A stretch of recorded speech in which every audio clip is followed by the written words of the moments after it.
आता तुम्ही ज्या कारणासाठी माझ्याकडे आलेला आहे, सगळ्या अंगाला सूज येते, बरोबर आहे, आणि खूप वर्षापासून त्रास आहे. 20-25 वर्ष जवळपास तुम्हाला त्रास त्याच्यापेक्षा जास्त आहे. आता ॲक्च्युली तुम्हाला सुरुवातीलाच रक्त दोष जो आहे आपल्या शरीरामध्ये, रक्त जे असतं म्हणजे हिमोग्लोबिन म्हणतो आपण त्याला, ते कमी होत होत होत होत होत त्याचं प्रमाण आता खूप कमी आहे. आलं लक्षात? प्लस आयर्न डिफिशियन्सी म्हणजे रक्तामधलं एक आयर्न म्हणजे लोह, त्याचा एक पार्ट असतो की ते आपल्या शरीरातल्या प्रत्येक पेशीला मदत करतं ऊर्जा देण्यासाठी. म्हणजे आपण म्हणतो ना की आता मगाशी ताई कशा म्हणल्या की मला असं फ्रेश वाटत नाही, आलं लक्षात, किंवा आळसपणा वाटतो. तर त्यांच्यामध्ये आळसपणा ते आत्ता सुरुवात आहे, पित्तामुळे असेल किंवा कशामुळे. पण तुमचं हे पित्ताचं, ॲसिडिटीचं, थायरॉइडचं, ह्याच्या सगळ्या ह्याच्यामुळं काय झालं, रक्त झालं कमी, संडासवाटे रक्त पडत होतं तेव्हा. म्हणजे रक्त शरीरातून जे चांगल्या क्वालिटीचं होतं ते निघून गेलं. म्हणजे आपण म्हणू शकतो ना की एक ₹70 लिटरवालं दूध आणि एक 50 रुपये लिटरवालं दूध, ह्याच्यामध्ये साय कशाला जास्त येईल? 70 वाल्याला, हो का नाही? तर तुमच्या शरीरामध्ये आता ₹30 लिटरवालं दूध राहिलंय.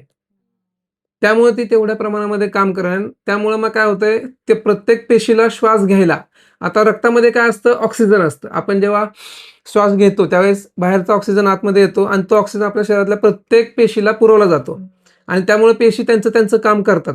तुमच्या बाबतीमध्ये काय होतंय की त्याला श्वास घेतल्यानंतर रक्तामार्फत जो पुरवठा व्हायला पाहिजे त्या ऑक्सिजनचा, तो होत नाही. त्यामुळे त्यांना भरपूर काम करावं लागतंय, ॲक्शन. त्यामुळे त्यांची जाडी वाढली. मग तुम्हाला असं वाटतंय की मला सूज आली, आलं लक्षात? त्यामुळे तो सूज, म्हणून तुम्हाला चालताना धाप लागते, बोलताना सुद्धा धाप लागते, कधी-कधी ब्लोटिंग, पोट जड होणं.